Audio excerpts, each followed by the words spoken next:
ఖర్జూరపు వృక్షాన్ని గురించి మాట్లాడుతూ, నీతిమంతులు ఖర్జూర వృక్షము వలె మొవ్వవేయుదురు అని ఖర్జూర వృక్షాన్ని గురించి పోల్చి మాట్లాడాడు. ఉప్పుతో పోలిస్తే బోల్డంత విషయం, వెలుగుతో పోలిస్తే విషయం, దీపంతో పోలిస్తే విషయం, ఖర్జూరపు చెట్టుతో పోలిస్తే ఏందో తెలుసుకోవాల్సిన మ్యాటర్ ఉంది. ఖర్జూరపు చెట్టులో ఏమిటి దాని స్పెషల్ అంటే, నంబర్ 1, నీకు ఇంట్రెస్ట్ ఉంటే రాసుకోలేకపోతే వదిలేసేయి. ఖర్జూరపు చెట్టు యొక్క స్పెషల్ ఏంటంటే దానికి వయస్సు లేదు, వాతావరణము లేదు. ఖర్జూరపు చెట్టుకి వయస్సు లేదు, వాతావరణం లేదు. ఖర్జూరపు చెట్టుకి సీజన్ అన్ సీజన్ లేదు. ఒక కాలంలో ఆకులు వాడిపోయి రాలిపోయి మరో కాలంలో ఆకులతో పచ్చగా ఉండే అనుభవం ఖర్జూరపు చెట్టుకు ఉండదు. ఖర్జూరపు చెట్టు ఎనీ టైం, నువ్వు వేసవి కాలం, చలికాలం, నువ్వు వర్షాకాలం, ఏ కాలంలో అన్న చూడు, అది పచ్చగా సారము కలిగి ఉంటుంది అని చెప్పాడు. దేవునికి స్తోత్రం కలుగును గాక. ఎలాగుంటుందంట అది దానికి సీజన్ అన్ సీజన్ లేదు, కాలాలతో పని లేదు. రెండవది, దానికి వయసు కూడా నిమిత్తము లేదు. పాత మట్టలన్నీ రాలిపోతూ ఉంటే మళ్ళా మొవ్వ వేస్తా క్రొత్త మట్టలతో ఎదుగుతా పోతానే ఉంటుంది పైకి. దాని స్పెషల్ అది. కావాలంటే మీరు ఎంక్వైరీ చేసుకోండి. ఖర్జూరపు జాతికి చెందిన చెట్లలో, ఈత చెట్లలో పెద్ద సైజు చెట్లు కూడా ఖర్జూరపు చెట్లలాగే ఉంటాయి. మీకు ఇంట్రెస్ట్ ఉంటే పోయేటప్పుడు పోతా అక్కడ చూడండి, అక్కడ నాటబడి ఉన్నాయి.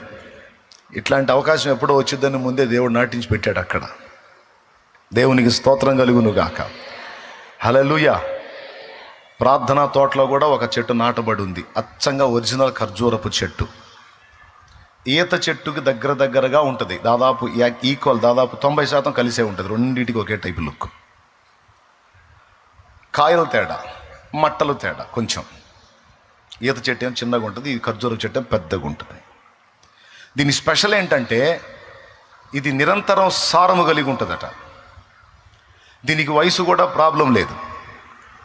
ముసలితనమందు చిగురు పెడుతూ సారము కలిగి పచ్చగా ఉంటుందంట. ఈ విషయాన్ని మనం చూసినప్పుడు మనం నేర్చుకోదగ్గ పాఠం ఏంటి ఇందులో? ఒకసారి స్తోత్రం చెప్పండి, గట్టిగా చెప్పండి. దేవుడు మన నుంచి కూడా ఆశిస్తున్నది ఏంటంటే, కొంతమంది భక్తి జీవితం సీజన్ అన్ సీజన్ లాగా పనిచేస్తుంటుంది. కొన్ని టైముల్లోనేమో భలే విపరీతంగా ప్రార్థన చేయటం, ఆరాధన చేయటం, భక్తి చేయటం, ఆత్మీయత కలిగి ఉంటాం. కొద్ది రోజులేమో సప్పబడిపోవటం, కొద్ది రోజులేమో భక్తిలో ఒక రకమైన ఉజ్జీవం, కొద్ది రోజులేమో భక్తిహీనత. ఇలా కొంతకాలం అలాగా, కొంతకాలం ఇలాగా మనం బతకాలని దేవుడు కోరుకోవట్లా. దేవుడు మన నుంచి ఏం ఆశిస్తున్నాడంటే, ఖర్జూరపు చెట్టుతో మనల్ని పోల్చాడు. అది మనకు నేర్పుతున్న పాఠం ఏంటంటే, ఎనీ టైం, సర్వకాల సర్వావస్థల యందు మనము సారము కలిగి పచ్చగా ఉండాలి. మన భక్తి జీవితంలో మార్పు రాకూడదు అని దేవుడు కోరుకుంటున్నాడు. నా బిడ్డలైన మీరు ఒకప్పుడు ఆత్మతో ఆవేశంతో మండుతూ, ఒకప్పుడు ఎండుతూ ఉన్న అనుభవాలు నాకు ఇష్టం లేదు. ఎనీ టైం, వేసవి కాలపు సెగ తగిలినా నీలో మార్పు రాకూడదు, వర్షాకాలపు తడి తగిలినా నీలో మార్పు రాకూడదు, చలికాలపు చలి తగిలినా నీ భక్తిలో మార్పు రాకూడదు. ఏ ఋతువులోనైనా సరే అది ఒకే విధంగా సారము కలిగి ఉన్నట్టు, పచ్చగా ఉన్నట్టు నా బిడ్డలు కూడా అనుకూల స్థితిలోనూ ప్రతికూల స్థితిలో కూడా భక్తి సాధన విషయంలో పచ్చగానే వర్ధిల్లాలని నా ప్రభు ఆశ.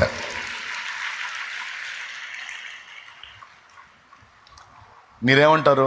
పాయింటే కదా అది. దేవునికి స్తోత్రం కలుగును గాక. రెండవది, ముసలితనాన్ని రానియకూడదు. భక్తిలో ముసలితనాన్ని రానియకూడదు. బైబిల్లో ఒక మాట ఉంది, సొలొమోను వృద్ధుడైనప్పుడు అతని భార్యలు అతని మనస్సును, హృదయమును త్రిప్పివేసిరి అని ఉంది. ఎటు తిప్పారు? అష్టారోతు దేవత వైపు, సీదోనియల దేవత వైపు, రకరకాల దేవతల వైపు అతని హృదయాన్ని తిప్పేశారు, అతని మనసును తిప్పేశారు, సొలొమోను మనస్సుని. అక్కడ స్పష్టంగా రాస్తాడు, సొలొమోను వృద్ధుడైనప్పుడు. చూస్తారా, భూమి మీద ఉన్న మన శరీర వయసులో మనకు ముసలితనం రావచ్చేమో కానీ మన ఆధ్యాత్మిక జీవితంలో, భక్తి జీవితంలో చచ్చిన ముసలితనం రాకూడదు. చూడండి, మొదటి రాజుల గ్రంథం 11వ అధ్యాయం 4వ వచనం చదువు. సొలొమోను వృద్ధుడైన రాజుల మొదటి గ్రంథము 11వ అధ్యాయం 4వ వచనం చదువు. సొలొమోను వృద్ధుడైనప్పుడు అతని భార్యలు అతని హృదయమును ఇతర దేవతల తట్టు త్రిప్పగా అతని తండ్రి అయిన దావీదు హృదయములే అతని హృదయము దేవుడైన యెహోవా ఎడల యథార్థము కాకపోయెను. చాలు. సొలొమోను వృద్ధుడైనప్పుడు, వృద్ధాప్యం అంటేనే బోలెడన్ని విషయాలు ఉంటాయి వృద్ధాప్యంలో. అచ్చంగా ఈ వృద్ధాప్యం అనే ఒక పాయింట్ మీద ఒక అంశమంతా మాట్లాడవచ్చు. దాదాపు 2.5-3 గంటల అంశం అది. వృద్ధాప్యం. వృద్ధాప్యం అంటే విరక్తి. వృద్ధాప్యం అంటే ఆధారపడేటువంటి అనుభవం ఇతరుల మీద. వృద్ధాప్యం అంటేనే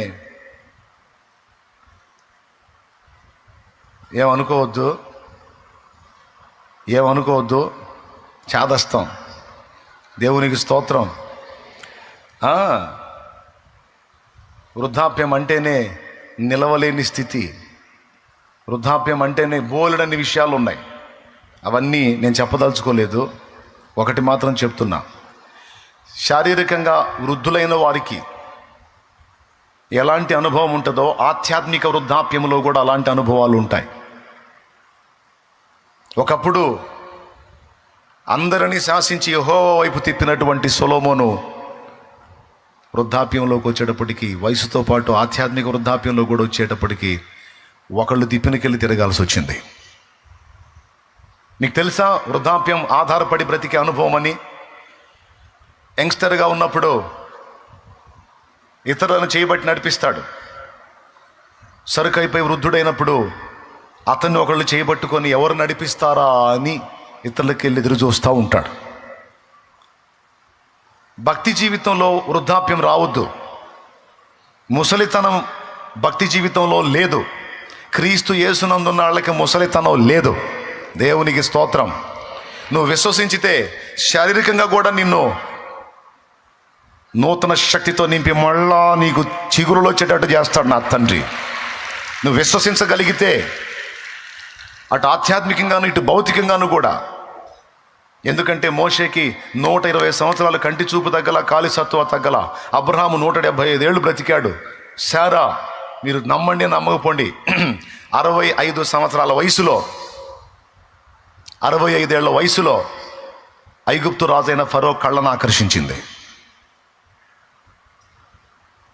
ఇక్కడ అంతా 20 ఏళ్ళు ఉండి ఒక్కొక్క ఆమె ముఖం చూస్తే భయంకరంగా ఉంటుంది.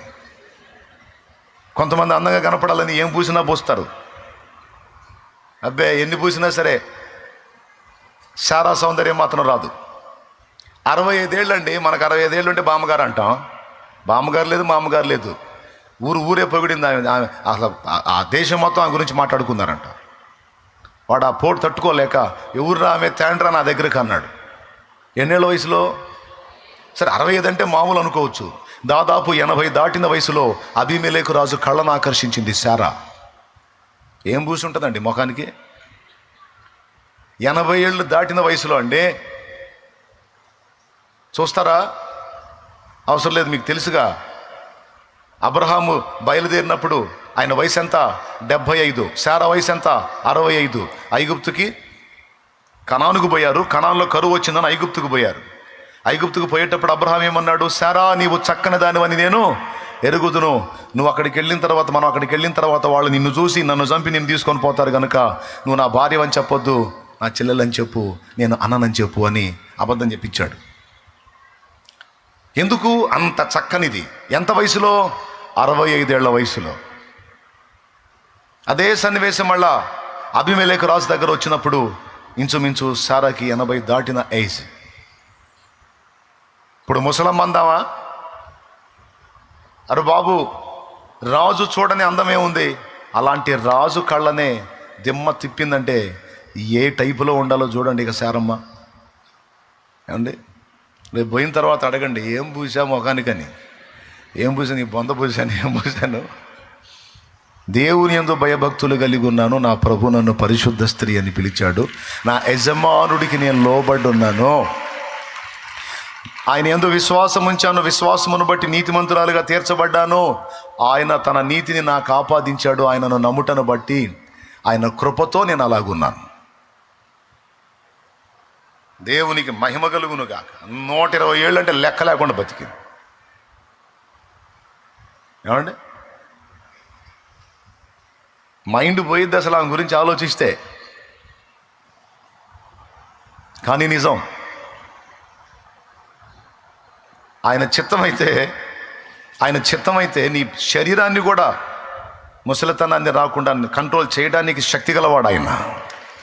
నీ ఆకర్షణ తగ్గకుండా చేయడానికి శక్తి గలవాడు ఆయన. ఆయన మనకు అవసరం అంటావా? ఆకర్షణ అవసరం అంటావా? ఎందుకు మనకు అవసరం లేదులే. మనకి ఈ ఆకర్షణ కాదు, ఈ ఆకర్షణ కావాలి.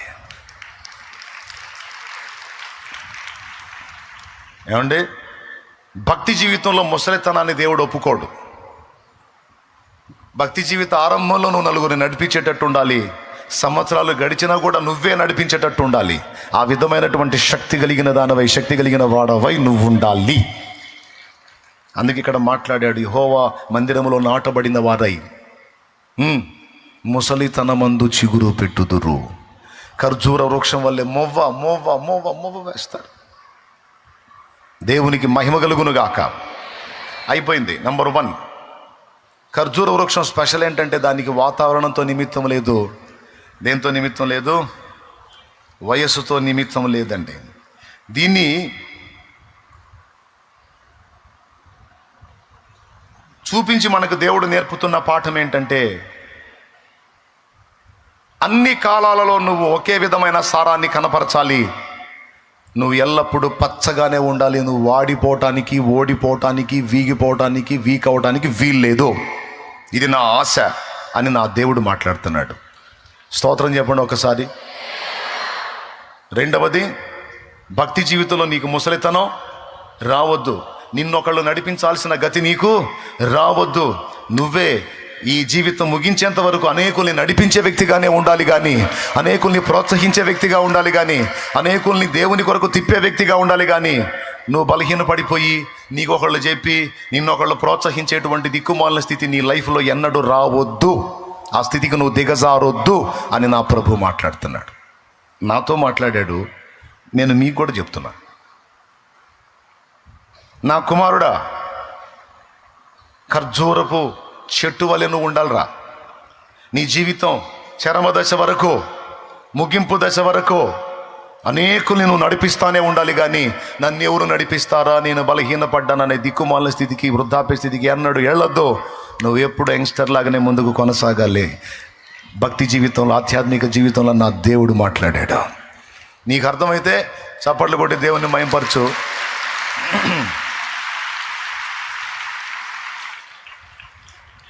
రెండవది, దాని నుండి మనం నేర్చుకోదగ్గ రెండవ పాఠం ఏంటంటే, దానికి కొమ్మలు ఉండవు. ఖర్జూరపు చెట్టుకి కొమ్మలు ఉండవు. అది చక్కగా ఎదిగిద్ది, చక్కగా నిటారుగా ఎదిగిద్ది. అది కొమ్మలు చాపదు, దానికి మట్టలు ఉంటాయి. కానీ మిగిలిన చెట్లకి కొమ్మలు ఉంటాయి. చెట్టు మొదలైన ఏడు ఉంటుంది, కొమ్మ పోయే పక్కింట్లో ఉంటుంది. నా చిన్నతనంలో మా ఇంటి పక్కన తాతయ్య ఒక ఆయన ఉన్నాడు. తాతయ్య ఆయన ఒక జామ చెట్టు వేసుకున్నాడు. జామ చెట్టు వాళ్ళ పెరట్లో ఆయన వేసుకున్నాడు జామ చెట్టు. వాళ్ళ ఇంటికి మా ఇంటికి ఒక తాటాకుల దడి అడ్డం, తాటాకుల దడి. పాపం ఆ చెట్టు మొదలేమో ఆయన ఇంట్లో ఉంటుంది, దాని కొమ్మలన్నీ వచ్చే మా ఇంట్లో ఉంటాయి. మా గొంతులో అంటే సన్న సందు ఉంటుందండి. కొంతమందికి గొంతు అంటే అర్థం కాదు, సందు ఉంటుంది. వాళ్ళకి మాకు సందు ఉంటుంది. ఆ చెట్టు కొమ్మలన్నీ వచ్చి మా సందులో ఉంటాయి, కాయలన్నీ మాకు అందుబాటులో ఉంటాయి. నాటింది ఎవరు? పెద్దగా చెప్పాలి. నీళ్లు పోసింది ఎవరు? దానికి కలుపులు తీసేది ఎవరు? దానికి ఎరువు వేసేది ఎవరు? దానికి పురుగు మందు కొట్టేది ఎవరు? పాపం ఆయనే. కాయలు తినేదేం మేము. ఎందుకంటే కొమ్మలు వచ్చి మా సందులో ఉంటాయి. ఆ కొమ్మలు పండు కాయలు, ఇంతంతలో కాయలు మాకే కనపడుతుంటాయి. మన్నాయి బాగా తినేవాడు, బతకనీట్ల కాయల్ని మావాడు. ఆయన చూసి కడుపులో మండి ఒక కొమ్మకి చెప్పు కట్టాడు.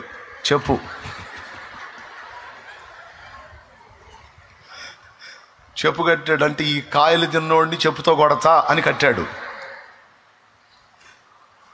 మావాడు ఏం చేశాడు తెలుసా? మాకెళ్ళి కొమ్మకి ఆయన చెప్పు కడితే అది ఓడ తీసి ఆయనకెళ్ళి కొమ్మ కట్టి అటు తిప్పి కట్టాడు. మేము తింటాం ఏమన్నంటే ఇది నీకే అని. అటు దేవునికి స్తోత్రం కలుగును గాక. ఇంకా ఆయన ఎన్ని చెప్పులు కట్టినా చాట్లు కట్టినా లేదు. ఎందుకంటే కాండం ఏమో ఆడుంది, కొమ్మలన్నీ ఏడున్నాయి. కొంతమంది జీవితాలు అంతే ఉంటాయి. కొమ్మలు వీళ్ళ కోసం ప్రయాసపడేది ఒకళ్ళు, కష్టపడేది ఒకళ్ళు, నానా బాధలు పడేది ఒకళ్ళు, నానా విధాలుగా శ్రమ పడేది ఒకళ్ళు. వీళ్ళు పోయి వాళ్ళ ఫలాలు ఇచ్చేదేమో ఇంకొకళ్ళకి.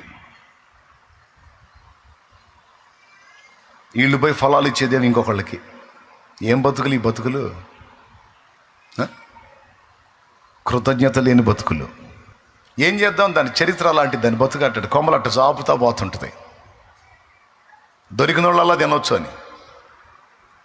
కానీ ఖర్జూరపు చెట్టు కాదు, స్ట్రైట్గా ఉంటుంది, చక్కగా ఉంటుంది. దాన్ని కొమ్మలు ఉండవు, మట్టలే. దాన్ని ఎవరు నాటుకుంటారో వాళ్ళకే ఫలాలు ఇస్తుంది. ఈ ఇంట్లో నాటితే ఈ ఇంటి వాళ్ళ కడుపు కొట్టి పక్కింటి వాళ్ళకి ఇది. అట్లాంటి బతుకులు కొన్ని ఉన్నాయి. దేవునికి స్తోత్రం కలుగును గాక. అర్థమైందా? అట్లాంటి జీవితాలు కొన్ని ఉన్నాయి. నేను తిడతానని ఏమనుకోవద్దు. కష్టపడి కని పెంచి పెద్ద చేసి వీడి కోసం నానా బాధలు పడి నానా గడ్డి తిని పెంచి పెద్ద చేసి చెట్టు అంత చేస్తే వీడెవరో తల్లిని తీసుకొని పోలీస్ స్టేషన్ పోయి ఫోన్ చేస్తాడు. ఎవరో తల్లిని తీసుకుపోయి పోలీస్ స్టేషన్లో ఇప్పుడు ఆ బాపతోళ్ళు ఎవరన్నా ఉంటే తిట్టుకుంటారు, ఇవన్నీ ఎందుకు వెనక అని. దేవునికి స్తోత్రం. అమ్మగారిని పాపం నానా బాధలు పడి కని పెంచి పెద్ద చేసి తినక కడుపు కట్టుకొని అష్ట కష్టాలు పడి ఎక్కదీస్తే రెక్కలు వచ్చిన తర్వాత కుటుంబానికి అంతా బాసటగా నిలవదో. తన కాళ్ళ మీద తను నిలబడే స్థాయికి వచ్చేటప్పటికి ఎవరిని లెక్క చేయదు, ఇక ఎవరిని పట్టించుకోదు. అమ్మ పోయిద్ది, అయ్యా పోతాడు, తోడబుట్టిన వాళ్ళు పోతారు, మొత్తం పోతారు. ఏ దరిద్రుడో ఒకడు తయారవుతాడు. ఆ దరిద్రుడితో కలిసి పోలీస్ స్టేషన్కి పోయి అక్కడ ఫోన్ చేయించిద్ది. సైతాంది అనకూడదు. అట్టంటి వాళ్ళు మీలో ఎవరైనా ఉంటే తిట్టుకోండి, నన్ను పర్వాలేదు, తిట్టుకోండి. లేకపోతే ఈసారి వారం నుంచి ఎగ్గొట్టండి. లేదా మీరు అలా చేస్తుంటే దేవుణ్ణి క్షమించమని అడగండి. నిజమే, ఈ పాపం నేను చేశాను ప్రభా, నా తల్లిదండ్రుల ఉసురు నాకు తగిలింది ప్రభా, నన్ను క్షమించమని కన్నీరు కార్చండి. నాటబడిన చోటనే నిలిచి ఫలమిచ్చేటువంటి చెట్టు ఖర్జూర చెట్టు. కొమ్మలు ఇక్కడ కాండం నాటితే కొమ్మలు పక్కేళ్ళకి కాయలు కాసేది కాదు అది. చూడు అసలు ఎట్టుందో ఆ కొమ్మలు చూడండి, ఎక్కడికెక్కడికి బాకినాయో. కాండం ఎక్కడుంది అని కొమ్మలు ఎక్కడున్నాయి. కొంతమంది జీవితాలు అలా ఉంటాయి. భార్యను చేసుకుంటాడా, 2-3 పిల్లల్ని కంటాడా, సంపాదిస్తుంటాడు సంపాదన, కానీ భార్య పిల్లలకి కూడి పెట్టడం. తీసుకెళ్ళి నెంబర్ 2 కుంపటి, 2వ కుంపటి ఉంటుందే, ఈ డబ్బులన్నీ తీసుకెళ్ళి ఆడబెడుతుంటాడు. ఎందుకంటే అక్కడ బాగా పొగడ్తలు, తీయని మాటలు, లాలన మాటలు అన్నీ ఉంటాయి కదా. భలే హాయిగా ఉంటుంది. కానీ ఎంతకాలం సాగిద్దా భోగం? ఏమనుకోవద్దు, నన్ను అనుకున్నా పర్వాలా. మారు మనసు పొందండి. మర్యాదగా మారు మనసు పొంది కన్నావుగా పిల్లల్ని, వాళ్ళకంత అన్నం పెట్టు, వాళ్ళకంత వస్త్రమి. భార్యకెటు ద్రోహం చేశావు. కనీసం కడుపును పుట్టిన పిల్లలకన్నా న్యాయం చేయాలి కదా, న్యాయం చేయాలి కదా. చేయడో. ఎందుకు చేయండి, వాళ్ళు మంచివాళ్ళు కాదంటాడు. అరే నీ బిడ్డలో పసిబిడ్డలాళ్ళు వాళ్ళు మొత్తం తేడా అంటాడు. తప్పు. నువ్వే చేసుకున్నావు, నువ్వే పిల్లల్ని కన్నావు, నీ బాధ్యత వాళ్ళను కొలిక్కి తేవటం. కానీ అలా వదిలేసి తిరిగే భర్తలు ఎంతమంది లేరు? రెండో కుంపటి దగ్గరికి వెళ్ళి ఆడ అంకితం అయిపోయేటువంటి భర్తలు ఎంతమంది లేరు? అలాంటి స్థితిని నా దేవుడు ఒప్పుకోడుగాక ఒప్పుకోడు. ఇక్కడ ఉన్న పరిశుద్ధులు ఎవరైనా ఆ స్థితిలో ఉంటే, అలాంటి ఆలోచనలు కలిగి ఉంటే దయచేసి మానుకోండి, మారు మనసు పొందండి. లేకపోతే దేవుని ఉగ్రత నీ మీదికి వచ్చిన నాడు నువ్వు ఓ ఓ ఓ ఓ అని కొట్టుకున్నా నీకు ఆన్సర్ రాదు. మర్యాదగా చెప్తున్నా, దేవుణ్ణి ఎరగనోడివైతే నీకు అది అర్థం కాదు. కానీ దేవుణ్ణి ఎరిగిన వాడివి దేవుని సన్నిధిలో కూర్చుంటున్నావు కనుక పిచ్చి పిచ్చి కథలు పడొద్దు, పిచ్చి పిచ్చి ఆలోచనలు చేయొద్దు. Praise the lord. నా భార్య మంచిది కాదండి, నన్ను రాచి రంపాన పెడుతుంది, అయినా పర్వాలా పిల్లలు ఉన్నారు కదా, పిల్లల్ని బట్టి అయినా సరే నువ్వు వాళ్ళకి న్యాయం చేయి. పిల్లల ముఖం చూడు, రేపటి రోజున నీ పిల్లలే నిన్ను మెచ్చుకుంటారు. మా అమ్మ పెద్ద సైతాందైనా మా నాన్న మా కోసం ఓర్చుకొని భరించాడు, ఆయన ఫలాలన్నీ మాకే ఇచ్చాడు, ఆయన కాపంతా మాకే ఇచ్చాడు. ఆయన ఏ సుఖం పొందలేదు, ఏ ఆనందం పొందలేదు, టార్చర్ అయినా సరే మా మొఖాలు చూసి బ్రతికాడు మా నాన్న అని. రేపు నీ కాలు మొక్కుతారు, మొక్కకపోయినా పర్వాలా, దేవుడు మెచ్చుతాడు.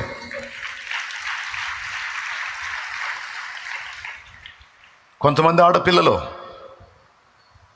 భర్తను విసర్జించి వేరే వాడి ఆకర్షణలో పడి వాడి వెంట వెళ్ళిపోయే వాళ్ళు ఉన్నారు. కుటుంబాన్ని నిర్లక్ష్యం చేసి ఉన్నారు. కష్టపడి తీసుకొచ్చి పొద్దంతా చాకిరి చేసి భర్త తీసుకొచ్చి అన్నీ పెడతా, వస్త్రం దగ్గర నుంచి తిండి దగ్గర నుంచి కోరిన సమస్తం తీసుకొచ్చి ఇస్తా, ఇంట్లో కూర్చోబెట్టి బతికిస్తూ ఉంటే కొంతమంది స్త్రీలు సెల్ ఫోన్ తీసుకొని వేరే వాడికి చాటింగ్ చేస్తూ ఉంటారు, వేరే వాడికి చాటింగ్ చేస్తూ ఉంటారు. ఎంత ద్రోహం, ఎంత కపటం. దేవుడు ఊరుకోడు. దేవుడి కళ్ళు లేవా? ఇంతమందికి కళ్ళు ఇచ్చినోడికి ఆయన కళ్ళు లేవు? రహస్యమైనది ఏది తేటపరచబడకపోదు, మొత్తం చూస్తానే ఉంటాడు. చాటింగ్ చేయటమే కాదు, వాడితో అక్రమ సంబంధాలు ఏర్పరచుకుంటారు, భర్తను మోసం చేస్తారు. అక్రమ సంబంధం ఏర్పరచుకొని చివరికి వాడితో వెళ్ళిపోయిన వాళ్ళ జీవితాలు కూడా నాకు తెలుసు. భర్తకు ద్రోహం చేసి, పిల్లలకు అన్యాయం చేసి, కామేచ్ఛలకు భోగేచ్ఛలకు లోబడిపోయి అల్పకాల పాప భోగాన్ని ఆశించి వాడి వెంటబడి వెళ్ళినటువంటి స్త్రీలను నేను ఎరుగుదును. వాళ్ళ చరిత్రలో నాకు తెలుసు. వాళ్ళ విషయంలో చాలా క్షోభ, చాలా వేదన. వెళ్ళిపోతే ఏం జరిగింది? కుటుంబం రోడ్డు పాలైపోయింది, పిల్లలు అభాగ్యులైపోయారు. పోయిన నువ్వు సుఖంగా ఉన్నావా? ఉంటావా? ఎన్ని రోజులు సాగిద్ది నీ భోగం? రాదా దేవుని ఉగ్రత నీ మీదికి? పట్టుకోదా నీ పాపం నిన్ను? నీకు నీళ్లు పోస్తుంది ఎవరు? ఎరువేస్తుంది ఎవరు? నీకు మంచి చెడ్డ చూస్తుంది ఎవరు? నీ ఫలం ఎక్కడ ఉండాలి? నువ్వెక్కడ ఫలిస్తున్నావు? నీ అనుబంధం, నీ ప్రేమ, నీ ఆప్యాయత, నీ అనురాగం ఎవరు పొందాలి? నువ్వెవరికి పంచుతున్నావు? నిన్ను ప్రేమించి నానా రకాలుగా నీకోసం అరులు జాచి నిన్నెంతో గుండెల్లో పెట్టుకున్న వాడినేమో చీత్కరించి, చేదరించుకొని, తృణీకరించి, తేలిగ్గా మాట్లాడి, ఎవడో మాయ మాటలు చెప్పే దౌర్భాగ్యం ఒకడి మాయ మాటలకు లోనయ్యి వాడి భజనలో లీనమైపోయావా? నువ్వు మారు మనసు పొందాలి. లేకపోతే పాపం యొక్క తీవ్రత తెలుసా? చేసేటప్పుడు భలే హాయిగా ఆనందంగా నూనె రాసినట్టు మృదువుగా ఉంటుంది చేసేటప్పుడు. దాని ఫలితం చూసినప్పుడు నువ్వు తట్టుకోలేవా బాధని? నువ్వు గిలగిల కొట్టుకున్నా నీకు విడుదల రాదు. తగిలించుకున్నంత ఈజీ కాదు వదిలించుకోవటం. ఎంతమందికి అర్థమైందో ఏమో మరి. ఇట్లాంటివి బాగా అర్థమవుతాయి. దేవునికి స్తోత్రం. అర్థం కానట్టు షో చేస్తే నేనేం చేయలేను. ఖచ్చితంగా అర్థం అవుతాయి, అర్థం అవ్వాలి, అయి తీరాలి. దేవుడు నీతిగల న్యాయాధిపతి నిన్ను గమనిస్తూ ఉన్నాడు, నీ బుద్ధిని చూస్తూ ఉన్నాడు. స్త్రీవైనా పురుషుడివైనా ఇద్దరికీ చెప్పాను నేను. కన్న తల్లిదండ్రిని చూడ్డోడు, కన్న తల్లిదండ్రిని చూడ్డో, ఇక బయట వాళ్ళందరికీ చేస్తుంటాడు. అరే అమ్మా నాన్నకి ఎందుకు చేయవరా నువ్వు? వాళ్ళు మామూలు కాదులే, వాళ్ళు మామూలు కాదు.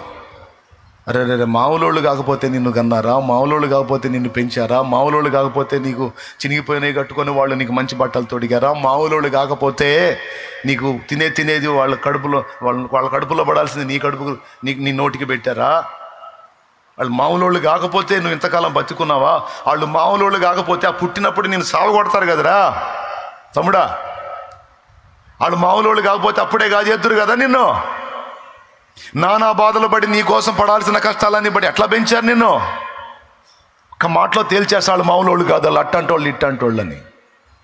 దేవుని వాక్యం చెబుతుంది మధ్యలోనే పోతావు నువ్వని. ఏమనుకోవద్దు, అనుకున్నా పర్వాలా. దేవుని వాక్యం స్పష్టంగా చెప్తుంది ఏమన్నా తెలుసా, మధ్యలో పోతావని. నీవు దీర్ఘాయుష్మంతుడు వగినట్లు నీ తల్లిని నీ తండ్రిని నీవు సన్మానించమని నా దేవుని వాక్యం సెలవిస్తుంది. తల్లిదండ్రిని ప్రేమించుటకు దీర్ఘాయువుకి లింకు పెట్టాడు దేవుడు. ఏ తల్లిదండ్రి అయినా తన బిడ్డను బట్టి అబ్బా వీడు నా కడుపును ఎందుకు పుట్టాడు రా, వీడిని ఎందుకు కన్నాను రా నెత్తి కొట్టుకున్నారంటే వాడికి ఆయుక్షీణత. ఏ కూతురు గురించి అబ్బా దీన్ని ఎందుకు కన్నాను రా అని నెత్తి కొట్టుకున్నారంటే ఆమెకు ఆయుక్షీణత. చచ్చిది మధ్యలో బతకదు. ఎంత డేంజరో తెలుసా, చాలా ప్రమాదం. అది దేవుని వాక్యం ఇచ్చిన సాక్ష్యం. వారి ముదిమి యందు నీ తల్లిదండ్రులను నిర్లక్ష్యం చేయవద్దని స్పష్టంగా చెప్పాడు. నేను చెప్తున్నా, నా దేవుడు మిమ్మల్ని ఆశీర్వదించాలని, మనల్ని ఆశీర్వదించాలని నా తండ్రి మాట్లాడుతున్నాడు.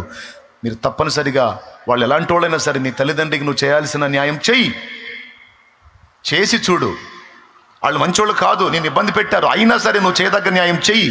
నా తండ్రి నిన్ను ఎట్లా ఆశీర్వదిస్తాడో చూడు. నువ్వు దీర్ఘాయుష్మంతుడు అవుతావు. నీ ఇంట సమృద్ధి ఉంటుంది. నీ తల్లిదండ్రికి కడుపు కోతను మిగిల్చొద్దు, కంటి నీరు రప్పించొద్దు. నిన్ను బట్టి నీ తల్లిదండ్రికి దుఃఖపడకూడదు, ఏడవకూడదు, సంతోషపడాలి. నువ్వు వాళ్ళ కడుపును పుట్టినందుకు వాళ్ళు మురిసిపోవాలి. వాళ్ళు ఎంత సంతోషిస్తారో అంత ఆయుర్దాయం పెరుగుతూ ఉంటుంది. నా దేవుడు చెప్పాడు, వాళ్ళు ఎలాంటి వాళ్ళైనా సరే వాళ్ళని ప్రేమించు, వాళ్ళ కోసం ప్రార్థించు, వాళ్ళని క్షమించు. నీ ద్వారా జరగాల్సినటువంటి న్యాయం వాళ్ళకి జరిగేటట్టు చెయ్యి. ఆడపిల్లలకి చెప్తున్నాను, నీ భర్త తన తల్లిదండ్రిని చూస్తూ ఉంటే నువ్వు వ్యసన పడొద్దు, శాపగ్రస్తురాలి అవుతావు. వాళ్ళు మామూలు కాకపోయినా నేను ఇబ్బంది పెట్టిన వాళ్ళైనా సరే వాళ్ళకి నీ భర్త హెల్ప్ చేస్తుంటే నువ్వు అసూయపడి అడ్డుపడ్డావా, ఒకటే మాట, తాతకు పెట్టిన మా దగ్గర బొచ్చ అంటారు, ఏం పర్వాలా, బేషను ప్లేటు పళ్ళెం కంచం నువ్వేమంటావో, రేకంటావో ఆకంటావో తరతరాలు తప్పదని పెద్దల సామెత ఉంది. బైబుల్ అయితే స్పష్టంగా చెప్పింది, మీరెట్టి కొలతలు కొలుతురో. అమ్మాయి యవనస్తురాలా, ఇప్పుడు నీ అత్తమామ ముసలోళ్ళని నువ్వు ఎగురుతున్నావు, నువ్వు కావు ముసల్దానివి, నీకు కాదు పెళ్ళి, నీకు కూడా ఇద్ది. ఇప్పుడు యవ్వన పొంగులు ఎగిరెగిరి పడుతున్నావేమో, పళ్ళు రాలుతాయి, జాగ్రత్త. ఎన్ని రోజులు ఉంటుంది నీ యవ్వన భోగం, రాదు నీకు ఆ గతి, అప్పుడు ఇంకా భయంకరంగా అనుభవించాల్సి వచ్చింది. మర్చిపోవద్దు, ఎప్పుడు గుర్తుపెట్టుకోండి, ఎవరికి ఏ రోజులో తెలియదు కనుక నీకు దేవుడిచ్చిన రోజుల్లో ఎవరికి దక్కాల్సిన న్యాయం నీ నుండి వాళ్ళకి దక్కేటట్టు జాగ్రత్త పడు. అంత అవసరంలా, మీరు కొట్టకపోయినా నాకేం సమస్య లేదు, కానీ మ్యాటర్ తీసుకుంటే నాకు సంతోషం. ఏమంటారు? చేతులెత్తి స్తోత్రం చెప్పండి. నీ నుండి దక్కవలసిన న్యాయం వాళ్ళకి దక్కాలి. నీ భర్త చేస్తున్న సాయం చేయని, ఇంకా నువ్వే చెప్ప అవసరమైతే నీ భర్తగా ఇవ్వు, వాళ్ళకి ఇవ్వు. కన్న కొడుకుగా నీ బాధ్యత ఏంటి, వాళ్ళకి సాయం చేయవేంటి? వాడు పిసినారోడై చేయకపోతే చెప్పు, నువ్వు దరిద్రుడా శాపగ్రస్తుడు అవుతావు. తల్లిదండ్రి కూడు పెట్టనోడు దరిద్రుడు, పో చేయిపో అని చెప్పు. నా తండ్రి నిన్ను ఆశీర్వదించకపోతే అప్పుడు అడుగు. నా తండ్రి నీ భవిష్యత్తును దీవించకపోతే అప్పుడు అడుగు. నా తండ్రి నీకు పుట్టిన సంతానాన్ని ఆశీర్వదించకపోతే అప్పుడు అడుగు. నీ పిల్లల్ని నా తండ్రి ఆశీర్వదిస్తాడు, నీ పిల్లల్ని వర్ధిల్ల చేస్తాడు. రేపు నీ పిల్లల పిల్లలు నీకు హెల్ప్ చేసేటట్టు తయారు చేస్తాడు నా తండ్రి. ఇది స్ట్రైట్గా పెరుగుతుంది. నాటబడిన చోటే ఫలములు ఇచ్చే చెట్టు ఒకళ్ళ దగ్గర మేలు పొంది ఇంకొకళ్ళకు కాయలు ఇచ్చే టైపు కాదు. ఈ ఇంట్లోనేమో కాండం ఉండి పక్కేళ్లలో కొమ్మలు జాపేది కాదు. ఇదే దేవునికి స్తోత్రం కలుగును గాక. హల్లెలూయా. మొదటిది ఏంటి చెప్పండి? మొదటిది ఏంటిది? వయసు లేదు, వాతావరణంతో నిమిత్తం అది రెండోది ఏంటి? చక్కగా ఎదుగుతుంది, స్ట్రైట్ ఫార్వర్డ్, వంకర టింకర పోదది. మన దగ్గర వంకర టింకర బుద్ధి ఉందనుకో, మనుషులు ఆడుకుంటారు, సైతాను కూడా ఆడుకుంటాడు. దేవుడు అందుకే చెప్తాడు, ఆ వంకర టింకర్లు సరి చేసుకొని చక్కగా నిలవబడు. యెహెజ్కేలు గ్రంథము 2వ అధ్యాయము 1వ వచనము, నరపుత్రుడా నీవు చక్కగా నిలువుము, నేను నీతో మాట్లాడాలి అంటాడు. కొంతమంది దగ్గర మెతక మనస్తత్వాలు ఉంటాయి, మెతక బుద్ధులు ఉంటాయి.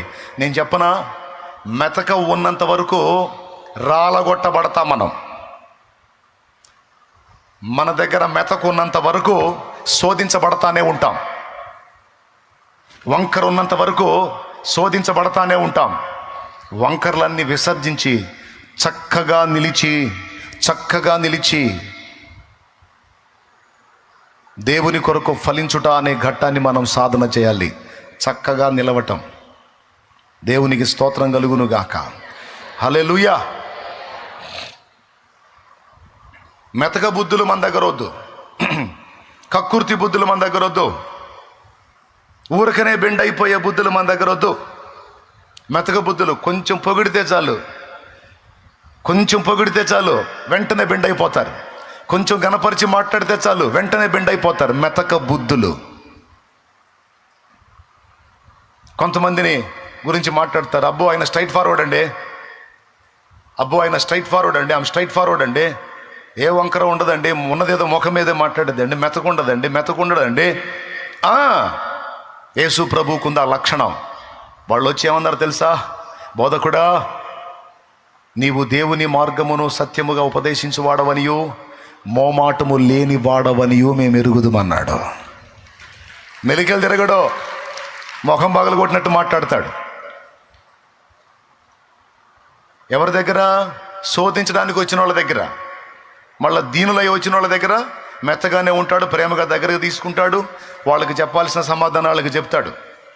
దయగల వారిపై దయ చూపించును, కఠినుల ఎడల వికటము చూపును. దయగల వారిపై దయ చూపించును, కఠినుల ఎడల వికటము చూపును. గర్విష్ఠుల యొక్క గర్వము ననచును, గర్విష్ఠుల యొక్క గర్వము ననచును. సర్వము నెరిగిన సర్వాధికారి, సర్వము నెరిగిన సర్వాధికారి యెహోవా నా బలమా. యథార్థమైనది నీ మార్గం, పరిపూర్ణమైనది నీ మార్గం. హల్లెలూయా.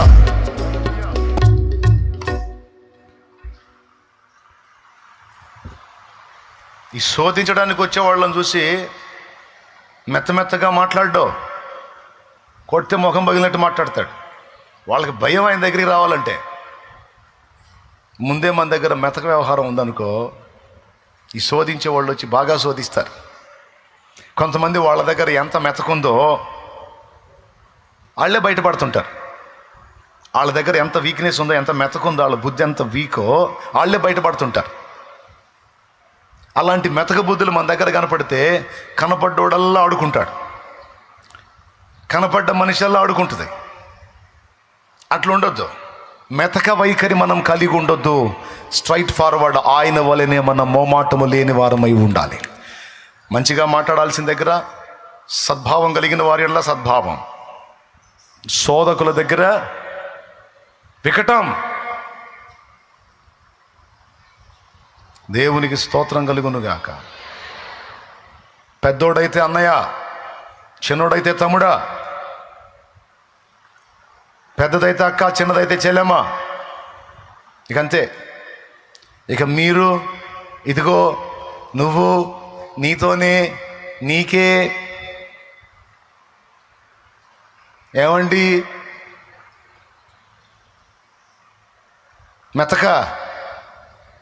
మెతక మనసులో దురుద్దేశం ఉందనుకో, నోరారా అన్నాన్రో, అన్నయ్య అనరో, ఇవే వస్తాయి. అర్థమైపోయేది అవతలాడికి. అందరిని అన్నా అని నన్ను అంటలేదు ఎందుకు? ఉంది మెతక, చూద్దాం ఈ మెతక సంగతి ఏందో.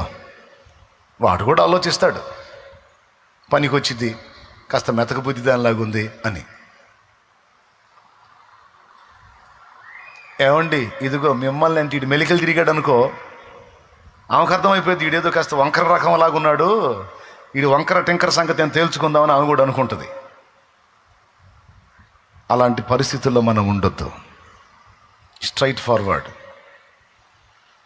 బోధకుడా, నీవు మోమాటము లేనివాడవు, మోమాటము లేనివాడవు. ఎవరు ఏ ఉద్దేశంతో వస్తున్నారో, ఏ ఉద్దేశంతో మాట్లాడుతున్నారో, ఎలా ప్రవర్తిస్తున్నారో మనం వివేచించే వారమై ఉండాలి. ఉండి ఎక్కడ ఎలా ప్రవర్తించాలో మనం మెళకోగలిగి ఉండకపోతే మన బలాన్ని పరులకిచ్చి భ్రష్టు పట్టే అవకాశాలు ఉంటాయని దేవుని వాక్యం స్పష్టంగా చెప్పింది. Praise the lord. మూడవ మాట ఏంటి చెప్పండి? మొదటిది ఏంటి? ఏదో చెప్పాను. రెండోది ఏంది? చక్కగా నిలిచిన చోటే ఫలిస్తుంది. మూడవది, దాని స్పెషల్ ఏంటో తెలుసా? దాని మట్టలు ఎప్పుడు ఆకాశం వైపు చూస్తూ ఉంటాయి. మీరు కావాలంటే బయట ఉంది, పోయేటప్పుడు చూడండి. అది దాని టాప్ ఎప్పుడు కూడా అలా అని గమనించండి. మీరు ఎటు చూస్తుందో చూడు, దాని చూపు ఎటు చూస్తుందో చూడు. ఎటు చూస్తుంది? అలాగా వాలి, ఆ మట్ట అలాగా వాలి ఆకాశం వైపు చూస్తుంది. అది ఎంత ఎత్తు ఎదిగినా, ఎంత హైట్కి వెళ్ళినా ఎప్పుడన్నా ఇలా తిరిగి కిందకు చూసిద్దేమో అంటే పొర్రపాటును కూడా తిరగదు. ఎప్పుడు ఆ మట్టలు అలా పైకుండి ఎప్పుడు ఆకాశం వైపే చూస్తుంది. కొలసై పత్రిక 3వ అధ్యాయం 1వ వచనం చెప్తుంది అదే. కొలసై పత్రిక 3:1 చెప్తున్న మాట అదే. మీరు చదువు, క్రీస్తుతో కూడా తిరిగి లేపబడిన వారైతే పైనున్న వాటినే వెతకండి. పైన ఎవరున్నారు? దేవుడున్నాడు. ఆయన కుడి పార్శ్వమందు నా ప్రాణ ప్రియుడు కూర్చొని ఉన్నాడు. నేనెప్పుడు నీ వైపే చూస్తా. నీవిచ్చేటువంటి ఆ నిత్యమైన స్వాస్థ్యం వైపు చూస్తా. నీవు అనుగ్రహించే ఆ నిత్య రాజ్యం వైపు చూస్తా. అబ్రహాము పునాదులు గల ఆ పట్టణమును తేరి చూశాడట. అందుకే అబ్రహాము తన దృష్టిని భూమి మీద పెట్టలా. ఒక మహారాజుకు తగినంత ఐశ్వర్యవంతుడై ఉండి కూడా గుడారం వేసుకొని గుడారంలో తన బ్రతుకు తెల్లార్చాడు. తన జీవితకాలం అంతా అబ్రహాం గుడారంలోనే బతికాడు. తన కోసం ఒక పక్కా ఇల్లు కట్టుకోలా. నా ప్రశ్న, అబ్రహాం ఏం కర్మ నీకు? ఎందుకు అలాంటి గుడారంలో నీ జీవితం అంతా తెల్లార్చుకున్నావంటే, నాకు ఇది స్థిరమైనది కాదు, ఇది పునాదులు లేనిది. నేను పునాదులు గల ఆ పట్టణం కోసం నేను చూస్తూ ఉన్నాను. అక్షయమైనది, వాడబారనిది, శాశ్వతమైనది, నిత్యమైనదైన నివాసము నా ప్రభు తానే నిర్మించినటువంటి నూతన యెరూషలేము, పరమందున్న సియోను, దానికి నేను సిద్ధపడుతున్నాను. దాని మీద నా దృష్టి నిలిపాను. అది కావాలి నాకు. నేను పక్కా ఇల్లు కట్టుకుంటే నేను కట్టిన ఇల్లు ఉంటుంది, కానీ నేను ఉండనుగా. ఒకనాటికి ఈ పంచభూతాలే మహావేంద్రంతో లయమైపోతాయి.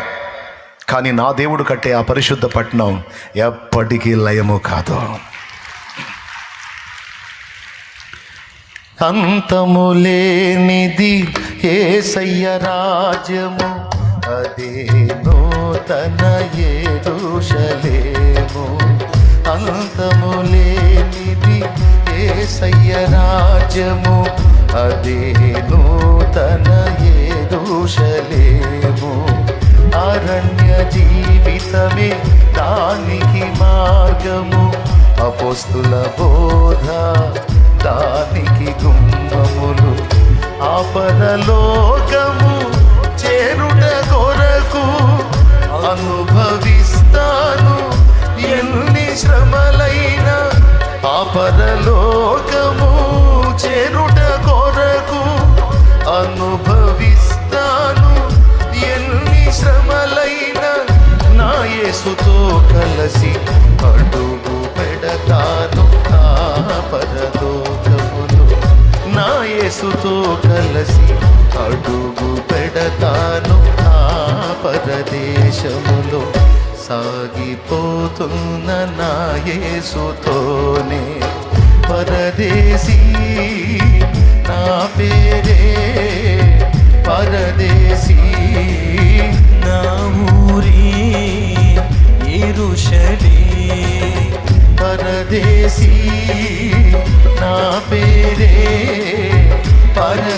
సాందర్యసి నా ఊరే యెరూషలేం.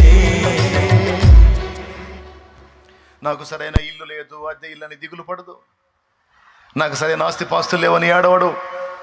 నాకు సరైనటువంటి జీవితం లేదు అని కృంగిపోడు. నాకు సరైన వస్త్రాలు లేవని వేదన పడరు. ఈ వస్త్రాలు చినిగినా పర్వాలా, నాకు మహిమ వస్త్రం ధరించబడి ఉంది. యేసే నా నీతి వస్త్రమై ఉన్నాడు. ఈ వస్త్రాలు చినిగితే కుట్టుకున్నాను, అరే చినిగిపోయిన చొక్కాలు తొడుక్కుంటున్నాడు, చినిగిపోయిన చీరలు కట్టుకుంటుంది అనుకోని పర్వాలేదు. నా మహిమ వస్త్రం వాళ్ళకేం కనపడింది? అక్షయమైన వాడబారని మహిమ కిరీట మహిమ వస్త్రాలు నాకున్నాయి. నిలవరమైన నివాసం ఈ భూమి మీద నాకు లేకపోవచ్చు. పునాదులు గల పట్టణమందు నా కోసం నా ప్రభు నిర్మించిన అద్భుతమైన నిత్యమైన శ్రేష్టమైన గృహము నా కొరకు ఎప్పుడో సిద్ధపరచబడి ఉంది. ఎంతమంది నమ్ముతున్నారు? అది నిజంగా నమ్ముతున్నారు? ఇప్పుడు ఆవేశంతో చేతులు ఎత్తారా? నిజంగానే ఉంది మన కోసం నిత్యమైనటువంటి నివాసం. యోహాను సువార్త 14వ అధ్యాయము 1వ వచనం నుంచి కిందికి చదివితే అదే ఉంటుంది.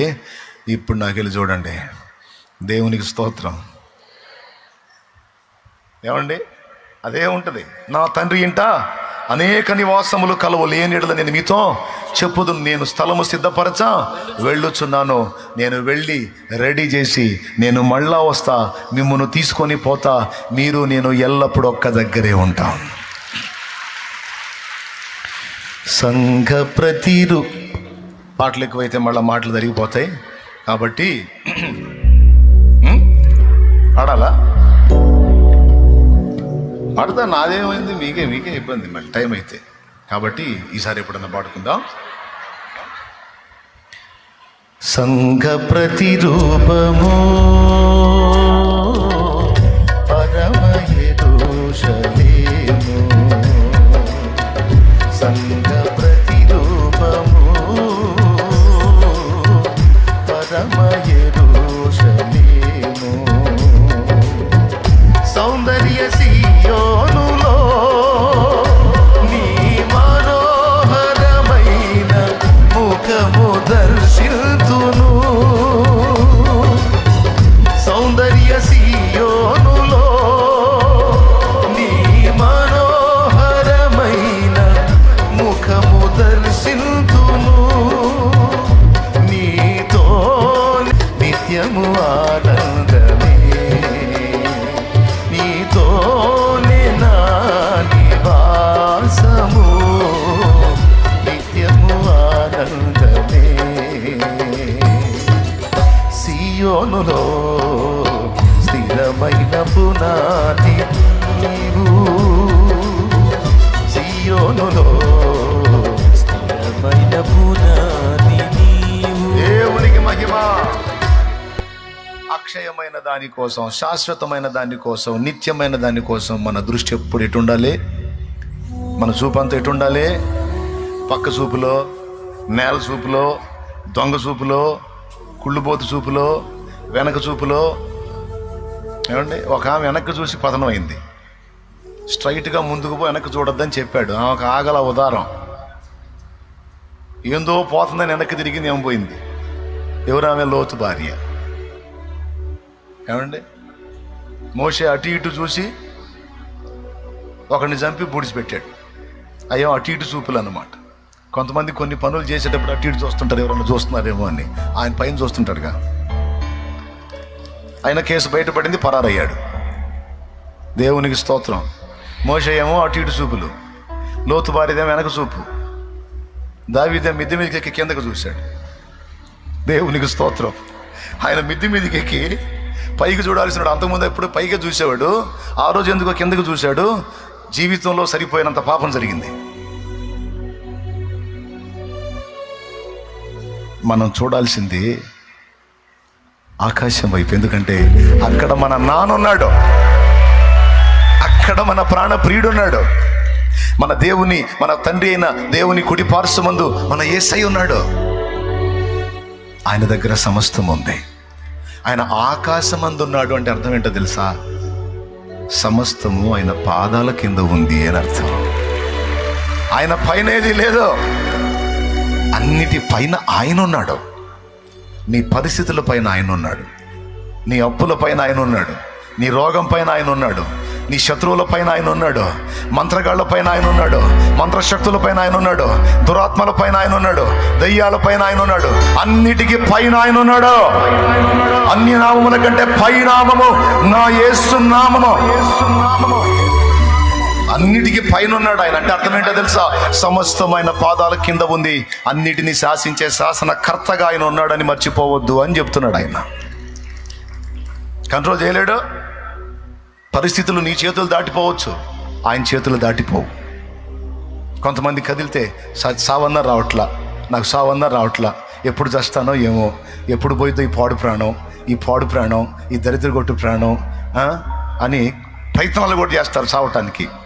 కొద్దిగాగమ్మా, కొద్దిగాగయ్యా, కొద్దిగాగు. నీ పరిస్థితులు మారుస్తాడు, నువ్వు దేవుని పని చేయాల్సి ఉంది. కొద్దిగాగు, నువ్వు సావద్దు, పాడొద్దు. ఆ పరిస్థితులన్నీ మారిపోతాయి. జీవం గల దేవుడి దగ్గరికి వచ్చావు, దేవుడిని నమ్ముకున్నావు, దేవుడిని తెలుసుకున్నావుగా. సావద్దు, పాడొద్దు. ఒక సమయం వచ్చింది, అప్పుడు నేను బతుకుతానన్నా బతకనీడు, నేను ఉంటానన్నా ఉన్నాడు. ఆ టైం వచ్చినప్పుడు చలో వచ్చేసాయి అంటాడు, వెళ్ళిపోతాం.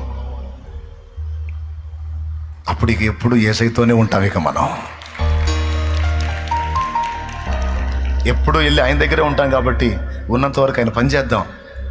ఉన్నా లేకపోయినా, తినకపోయినా, బాధ అయినా, వ్యాధి అయినా, శోధన అయినా, అప్పు అయినా, నింద అయినా, అవమానమైనా అవన్నీ ఒక పక్కకు పెట్టి ఆయన వైపు చూస్తూ పైన వాటిని వెతుకుతూ నిరీక్షణతో నా ప్రభు వైపు చూస్తూ ముందుకు సాగిపోదాం. విశ్వాసపు పరుగు పందెంలో ఓపికతో పరిగెత్తుతాం. యేసు వైపు చూస్తూ, యేసు గెలిచి పైన ఉన్నాడు, మనం కూడా రేపు గెలిచి అక్కడికి చేరుతాం. గెలిపిస్తాడు, ఆయనే మన జయమై ఉన్నాడు. ఆమేన్. సద్దాం బతుకుదాం అనుకుంటారా? నీకోసం చచ్చిపోయేంతగా ప్రేమించి నీకోసం చచ్చి బ్రతికిన వాడు ఉంటే ఆయన చూసి బతికేయచ్చా నువ్వా? ఎవడో పనికి మాలింది ఏమంటే, ఎవరో మనుషుల ప్రేమలు, అల్పమైన ప్రేమలు అందలేదని సావాలనుకుంటారు కొంతమంది. నన్ను ఎవరు పట్టించుకోవట్లేదు, వాళ్ళు ప్రేమించట్లేదు, వీళ్ళు ప్రేమించట్లేదు, చీనా బ్రతుకని మనుషుల అల్పమైన ప్రేమలు, మాయ ప్రేమలు కోరుకొని అవి అందలేదని సర్దాం అనుకుంటారు పనికిమాలినోళ్ళు, ఆధ్యాత్మిక దరిద్రులు. నీకెందుకు? నిన్ను ప్రేమించి నీకోసం చచ్చి తిరిగి బ్రతికిన నా ప్రభు, చచ్చిపోయేంత ప్రేమించేవాడు నీకు తోడై ఉంటే, నా ప్రభు నీకు తోడై ఉంటే నువ్వెందుకు కావాలి? అవసరం లేదా? సజీవుడు నిరంతరం నిన్ను గమనిస్తున్నాడు. నీకు తెలుసో తెలీదో, నువ్వు ఆయనతో వచ్చి మాట్లాడలేదు, కానీ నువ్వు ఎప్పుడన్నా వచ్చి ఆయన దగ్గర కూర్చొని మాట్లాడతావని గంపడాశతో ఎదురు చూస్తున్న ప్రేమామూర్తి ఆయన. నీకోసం రారాజు ఎదురు చూస్తున్నాడు. నీ బతుకు నువ్వు, మరి నా బతుకు నేను. కానీ మన కోసం, మన రాక కోసం, మన సహవాసం కోసం, మన సన్నిధి కోసం ఆయన సన్నిధి ఎదురు చూస్తుంది. ఇది ఎంత వాస్తవం చూడండి. నెత్తి మీద రూపాయి పెడితే దమ్మిడికి జలని బతుకులు మనవి. అలాంటి బతుకులు మనల కోసం ఆయన ఎదురు చూస్తున్నాడంట కూర్చొని. అంత ప్రేమ నువ్వంటే.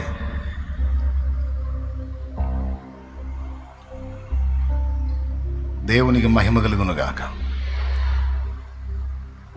ఎడు చూద్దాం ప్రతి పరిస్థితికి. నిత్యమైన స్వాస్థ్యానికి ఎడు చూద్దాం, అక్షయమైన ఆహారానికి ఎడు చూద్దాం, వాడబారని కిరీటానికి ఎడు చూద్దాం, శాశ్వతమైన అనుబంధానికి ఎడు చూద్దాం, నిత్యమైన ప్రేమకి ఎటు చూద్దాం, నిత్యమైన కృపకి ఎటు చూద్దాం, నిత్యమైన వాత్సల్యానికి ఎటు చూద్దాం. ఇవన్నీ ఆయన దగ్గరే ఉన్నాయి. నిత్యమైన సంతోషానికి ఎటు చూద్దాం. ఖర్జూరపు చెట్టు ఎటు చూస్తుందో చూడండి, అలా చూస్తా ఉంది ఎప్పుడు. దాని కళ్ళు అలాగా పైన ఉంటాయి. శాలెమ్మని ఎట్టు చెప్పాడని రోడ్డు మీద పైకి చూసుకుంటూ పోయారు. దేవునికి స్తోత్రం. ఆయన వైపే చూద్దాం. దేవునికి మహిమ కలుగునుగాక. ప్రియులారా, ఖర్జూరపు మట్టలు దేనికి వాడతారో తెలుసా? ఖర్జూరపు మట్టలు దేనికి వాడతారో తెలుసా? జయ సంకేతానికి వాడతారు. జయ జీవితానికి, జయ సంకేతానికి వాడతారు.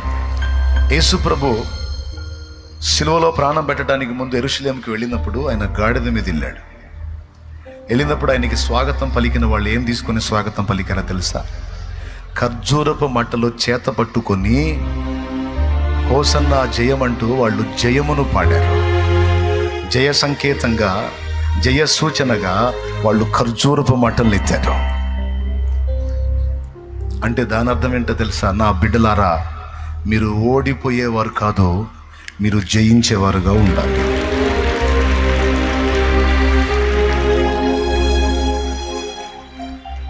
మీరు బలహీనలే కావచ్చు, నువ్వు బలహీనరాలువే కావచ్చు, నువ్వు బలహీనుడివే కావచ్చు, కానీ ఒక్కటి గుర్తుపెట్టుకో, నీవు నా యందు విశ్వాసం ఉంచి ఉన్నావు, నేను జయించి ఉన్నాను, నేను నీకు తోడై ఉన్నాను, నేనే నీకు జయమిస్తాను అంటాడు ఆయన. ఇస్తాడు. జయ సూచన, జయ సంకేతం ఖర్జూరపు మట్టలు. మీరు 4 సువార్తల్లో చూడొచ్చు. యేసు ప్రభునాళ్ళు స్వాగతించేటప్పుడు ఏం తీసుకొని స్వాగతించారో నేను చెప్పాల్సిన అవసరం లేదు. ఏం తీసుకొని? గాడిద కాళ్ళ కింద ఏం పరిచారు? ఖర్జూరపు మట్టలు పరిచారు, వాళ్ళ వస్త్రాలు కూడా పరిచారు. Okay, right. ప్రకటన గ్రంథం 7వ అధ్యాయంలో ఏం రాయబడిందో తెలుసా? ప్రకటన గ్రంథం 7వ అధ్యాయంలో పరలోకంలో కూడా ఈ ఖర్జూర మట్టలు కనపడుతున్నాయి. అది వింత. చూడండి కావాలంటే. 7వ అధ్యాయం 9వ వచనం. జీవవృక్ష ఫలం చెట్టు తర్వాత, జీవవృక్ష ఫలం చెట్టు, జీవవృక్షం తర్వాత పరలోకంలో కనపడ్డది ఖర్జూరపు చెట్టు. ఇది వింతైన విషయం. ఇంకో చెట్టును కూర్చున్న ప్రస్తావన లేదు. కావాలంటే చూడండి, ప్రకటన గ్రంథము 7వ అధ్యాయము 9వ వచనం ఆఖరి లైన్. వారు తెల్లని వస్త్రములు ధరించుకున్న వారై ఖర్జూరపు మట్టలు చేత పట్టుకొని సింహాసనం ఎదుటను గొర్రెపిల్ల ఎదుటను నిలువబడి సింహాసనాసీనుడైన మా దేవునికిని గొర్రెపిల్లకును మా రక్షణకై స్తోత్రమని మహాశబ్దముతో ఎలుగెత్తి చెప్పిరి. దేవునికి స్తోత్రం కలుగును గాక. ఎంత ఆశ్చర్యకరమైన విషయం అండి. సింహాసనాసీనుడైన వానికిని గొర్రెపిల్లకును మా రక్షణకై స్తోత్రమని ఈ జయించిన వాళ్ళు, జయ జీవితాన్ని పొంది సింహాసనం ముందుకు వెళ్ళినటువంటి వీళ్ళు, ఎవడునో లెక్కింపజాలని గొప్ప సమూహము, ప్రతి జనములో నుండి, ఆయా భాషలో మాట్లాడు వారిలో నుండి, ప్రతి వంశములో నుండి ఎవడునో లెక్కింపజాలని గొప్ప సమూహము, వాళ్ళ చేతులందరి చేతుల్లో ఖర్జూరపు మట్టలు ఉన్నాయట. దేనికి గుర్తుగా వాళ్ళు పట్టుకున్నారు? జయ సంకేతమునకు, జయ సూచనగా వాళ్ళు ఖర్జూరపు మట్టలు పట్టుకున్నారు. దేవునికి మహిమ కలుగును గాక. మనము కూడా జయించువారముగా, జయ సంకేతముగా, జయ సూచనగా మనం నిలవాలి. మన తర్వాత వచ్చేటువంటి వాళ్ళందరికీ కూడా మనం జయించి మాదిరి ఇవ్వాలి. మనం నడిచి త్రోవ చూపాలి. మన ముందు జయించిన వాడు నా యేసయ్య, మన ముందు జయించి నిలిచిన వాడు నా యేసయ్య. ఆయన వెనువెంట పరిశుద్ధులమైన మనం కూడా జయ జీవితాన్ని అనుభవిస్తూ మన తర్వాత వచ్చే వాళ్ళందరికీ మనం జయ సంకేతాలుగా, జయ సూచనలుగా నిలవాలి అని చూపిస్తున్నాడు. నా ముందున్నటువంటి దైవజనులు నాకు జయ సంకేతాలే. నా ముందు ప్రభు దగ్గరికి వెళ్ళిపోయిన వాళ్ళు, ఇప్పుడు వాడబడుతున్న దైవజనులు, నాకంటే పెద్దవారు, అనేక ఆత్మల్ని గెలిచిన వారు, అనేక ప్రాంతాల్లో దేవుని పని జరిగించిన వాళ్ళు, విరివిగా ప్రకటించిన వాళ్ళు నాకు ఎలా ఉంటారో తెలుసా? ఖర్జూరపు మట్టల్లాగుంటారు నాకు, ఖర్జూరపు చెట్టుల్లాగుంటారు నాకు. వాళ్ళు జయించి నాకు మాదిరిస్తున్నారు. మేము ఇంతవరకు ప్రయాణం చేసాం, ఇంతవరకు పరిగెత్తి, ఇదిగో ఇది సాధించి ప్రభు ముందు నిలబడ్డాం, నీకు దమ్ముంటే రారా. దేవునికి స్తోత్రం. నాకు దమ్ము లేదు, కానీ నన్ను పిలిచిన వాడు దమ్ము గలవాడు.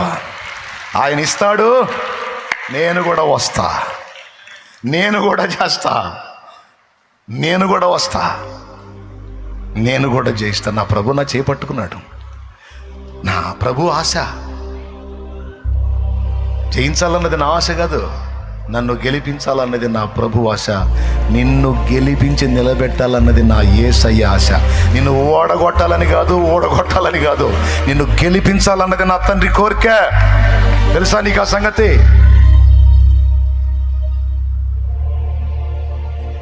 జయించిన నీవు నా పక్షమై ఉండగా, జయమిచ్చు నీవు నన్ను నడుపుచుండగా, జయమే నాశ, అది ఏ నీ కాంక్ష, నీకే నా స్తోత్రార్పణలు.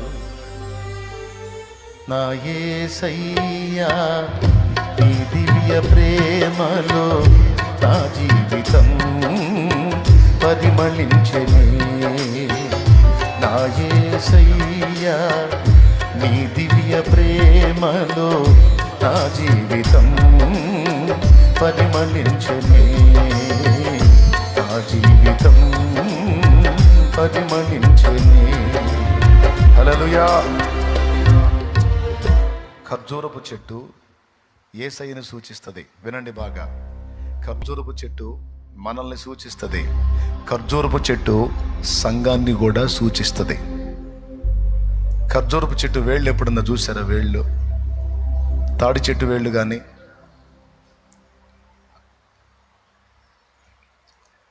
వేప చెట్టు, మిగిలిన చెట్లు, మామిడి చెట్టు, వేప చెట్టు, రకరకాల చెట్లు ఉంటాయి. చెట్టు ఏడుంటే వేర్లు పోయి ఆడో ఉంటాయి. భూగర్భంలో వేర్లు ఎక్కడో ఉంటాయి. కొంగటేరు ఒకటి నిలువున లోపలికి వెళ్ళిద్ది, మిగిలిన పక్క వేర్లు అన్నీ పోయి ఎక్కడెక్కడెక్కడెక్కడెక్కడెక్కడెక్కడెక్కడో ఉంటాయి. ఓదానికి సంబంధం ఉండదు. ఒక దగ్గర నుంచి బయలుదేరుతాయి, కానీ అన్నీ సపరేట్గా ఉంటాయి. ఎంతమందికి తెలుసు మిగిలిన చెట్లు? కానీ మీరు వెళ్ళి చూడండి, ఎక్కడ అవకాశం దొరికితే ఖర్జూరపు చెట్టు తగిన తర్వాత దాని వేళ్ళు చూడండి, ఎట్లుంటాయి తెలుసా? దాని వేళ్ళు అన్ని సన్నగా వచ్చి ఒకదాంతో ఒకటి పెనేసుకొని ఉంటాయి. తాడి చెట్టు వేళ్ళు లాగానే ఉంటాయి. ఈత చెట్టు వేళ్ళు, దానికి కొంగటేరు, పక్క వేర్లు ఏముండవు. మొత్తం ఒకదానికోటికి. అది ఏం సూచిస్తుందంటే సంఘాన్ని సూచిస్తుంది, సంఘం యొక్క ఐక్యతను సూచిస్తుంది. దేవునికి స్తోత్రం కలుగును గాక. కుటుంబాలకు సూచిస్తుంది, క్రైస్తవ కుటుంబాలకు సూచిస్తుంది. ఒకళ్ళకొకళ్ళు సంబంధాలు లేని బతుకులు బతకూడదు. కలిసి ప్రార్థించటం, కలిసి మాట్లాడుకోవటం. అయ్యో చూడండి, కొబ్బరి చెట్టు వేళ్ళు, తాడి చెట్టు వేళ్ళు, ఈత చెట్టు వేళ్ళు, ఖర్జూరపు చెట్టు వేళ్ళు దాదాపు అలానే ఉంటాయి. ఎక్కడ చెట్టు ఉంటే ఎక్కడికో పోయి ముసుగులో వేరు పోయి ఎక్కడెక్కడో గడ్డి తిందో. ఎక్కడ చెట్టు ఉంటుందో దాని కింద అలాగా చాలా వేళ్ళు వస్తాయి. అన్నీ ఒకదానికొకటి పెన వేసుకొని ఆ మట్టిని అలా పట్టుకొని ఉంటాయి. అది ఐక్యతను సూచిస్తుంది. ఏ సంఘం అయితే ఏకమై పరిచర్య విషయంలోనూ, ప్రార్థన విషయంలోనూ దైవజనుడితో కలిసి ఏకీభవించి ఐక్యతతో ప్రవర్తిస్తారో ఆ సంఘాల అభివృద్ధిని ఎవ్వడు ఆపజాలడు. నేను నా సంఘమును కట్టుదును, పాతాళలోక ద్వారములు దాని ఎదుట నిలవ నేరవు అన్న వాగ్దానం, నా ప్రవచన వాగ్దానం నెరవేరిద్ది. ఐక్యత కలిగినటువంటి సంఘాల్లో జరిగిద్ది ఇది. కుటుంబాలు కూడా అంతే. ఉండేది నలుగురు, 4 పెత్తనాలు, 4 దారులు. ఏం బతుకులో ఏమో చండాలంగా. విధేయత చూపరు, పెద్దోళ్ళకి లోబడరు, గౌరవించరు, వాళ్ళ మాటలు వినరు. వాళ్ళ ఇష్టం, ఎవరిష్టం వాళ్ళది, ఎవరి బ్రతుకులు వాళ్ళే. దేవుని పిల్లల కుటుంబాలు అలా ఉండకూడదు. ఖర్జూరపు చెట్టు పై బాటమే కాదు, భూగర్భంలో కూడా పాఠం ఉంది. దేవునికి స్తోత్రం కలుగును గాక. దాని వేళ్ళు సంఘటితమై ఉంటాయి, సమైక్యమై ఉంటాయి. శబాష్. చూడండి, దాదాపు సన్నని వేళ్ళు చూడు ఎలా పట్టుకుని ఉందో చూడండి. ఒకదానికోటి మొత్తం ఒక గుట్ట అయితే పట్టుకుని ఉన్నాయి చూడండి. సన్నని వేళ్ళు, గుంపు కలిసే ఉంటాయి. చాలా వేళ్ళు ఉంటాయి, కలిసే ఉంటాయి. ఇక్కడ కాండం ఉంటే ఆ బజార్లోకి ఒక వేరు, ఈ బజార్లోకి ఒక వేరు, ఒకళ్ళ సంబంధాలు ఉండవు. కొన్ని చెట్లకి అట్లా పోతాయి, కొన్ని చెట్లకి. కానీ దీని లైఫ్ అది కాదు, దీని పొజిషన్ అది కాదు. మొత్తం కలిసి సంఘటితమై ఉంటాయి. చాలు. మనం 4 దిక్కులు పోయే టైపు కాదు. మనమందరం ఏకమై మొన్నంత పని చేశాం. మనమందరం ఏకమై ప్రార్థించాం, ఏకమై కష్టపడ్డాం, ఏకమై ప్రయాసపడ్డాం, ఏకమై ఖర్చు పెట్టాం, ఏకమై కాపలా కాశాం, కన్నీరు విడిచాం, వేలాది మంది రక్షణ కార్యాన్ని చూశాం. ఈరోజు అందరం ఐక్యమై కలిసి కష్టపడుతున్నాం. అందుకే ప్రతి ఆదివారం 2 ఆరాధనలో ఇంతమందికి సమాధానం చెప్తున్నాం. ఇదేం చిన్న కూటం కాదు, ఇది భారీ మహాసభ. ఇది తెలుసా మీకు? ప్రతి ఆదివారం జరుగుతుంది ఒక భారీ మహాసభ. కానీ ఇంత దానికి సమాధానం చెప్పి అన్ని విషయాల్లో జయం పొందగలుగుతున్నామంటే దేవుని కృప, నా ఆత్మీయ బిడ్డల యొక్క ఐక్యత, దేవుడు కలిగించిన ఆ కృప. ఈ ఐక్యత మన సంఘంలోనే కాదు, మన కుటుంబాల్లో కూడా రావాలి. కలిసి ప్రార్థించటం, కలిసి డిస్కషన్ చేయటం, కలిసి నిర్ణయాలు చేయటం, కలిసి తీర్మానాలు చేయటం, కలిసి ఐడియాలజీ ఆలోచనలు చేయటం, కలిసి ప్రయత్నించటం, ఒకరినొకరు ప్రోత్సహించుకోవటం, ప్రశంసించటం, ఎంకరేజ్ చేయటం. పొరపాటును కూడా మెచ్చుకోరు కొంతమంది. మళ్ళీ దేవుని బిడ్డలే వాక్యం వింటారు. చక్కగా కూర చేసిందనుకో, అమ్మా ఈరోజు కూర బాగుందంటే సంతోషం, పండగ చేసుకుంటుంది, ఇంకా 4 కూరలు బాగా చేసిద్ది అన్నాడే. తింటాడు లొట్టలేసుకుంటా, కనీసం పొరపాటును కూడా మాట్లాడు బాగుందని. ఏం బతుకులో ఏమో కొంతమంది చండాలంగా. నేనైతే అట్లా ఉండను. తమ్ముడు నేను చెబుతున్నా కదా, కూర నచ్చిందనుకో సూపర్ అంట, ఒక రకంగా ఉందనుకో యావరేజ్, ఇంకొంచెం బెటర్గా ట్రై చేయంటాను. బాగుందనుకో తప్పకుండా మెచ్చుకుంటాను నేను. ఎందుకంటే మనకే ఉపయోగం మెచ్చుకుంటే. ఇంక 2 కూరలు వస్తాయి. దేవునికి స్తోత్రం. ఎక్కడికైనా వెళ్ళి తింటా కదా, ఆహారం ఏర్పాటు చేస్తారు కదా. కూర నచ్చిందనుకో, కొంచెం వేసి వెళ్ళిందనుకో, కూర నచ్చిందనుకో ఇంకొంచెం కూర అన్నం, కూర సూపర్ తల్లి అంట. మళ్ళీ వచ్చింది అది ఆ డేసా తీసుకొని మళ్ళీ వచ్చి వేసుకోనే వేసింది. ప్రశంస, ప్రోత్సాహం, మెప్పుకోలు మాట, ఒక్క మాట. రోజంతా కష్టపడి పనిచేసి నీ కోసం ఎంతో త్యాగం చేశాడు నీ భర్త. మా కోసం చాలా కష్టపడుతున్నాను, ఒక్క మాట. చాలా ప్రయాసపడ్డాను, ఒక్క మాట అన్నరే మహాతల్లులు. చేయకపోతే ఎవరు చేస్తారు ఏంది? చేసుకున్నప్పుడు చేయడా ఏంది? పిల్లల్ని కన్నప్పుడు చేయడా ఏంది? అందరు చేయట్లేదా ఏంది? ఏం తీసుకొని కొట్టాలో అర్థం కాదు ఈ మనుషుల్ని. ఏమండి అదే అండి మాట, అదే ఆ పద్ధతి.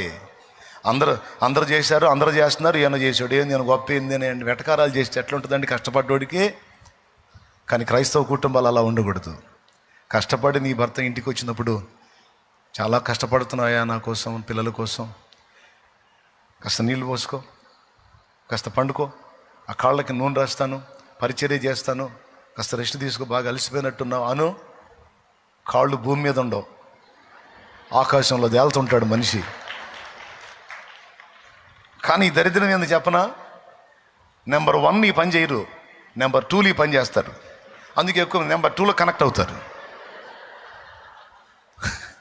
నెంబర్ 1 భార్య అన్నది ఇట్లా ఎక్కువ బయట అంటుంటుంది, అబ్బో ఏం హాయిగా ఉంటుంది, అందుకే కదిలితే ఆడకపోతుంటాడు.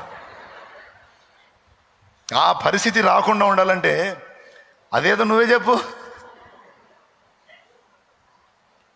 వీళ్ళేమంటే తెలుసా, మాకు రావట్టంటే మాయలు చేయటం మాకు రాదు, మోసాలు చేయటం మాకు రాదు. అరే మాయోడు చేయమన్నాడు, నిజం కష్టపడ్డది నిజమా కాదా? ప్రయాసపడింది నిజమా కాదా? రోజంతా నీ కోసం బిడ్డల కోసం కష్టపడి వచ్చింది నిజమా కాదా అని ఒక మాట.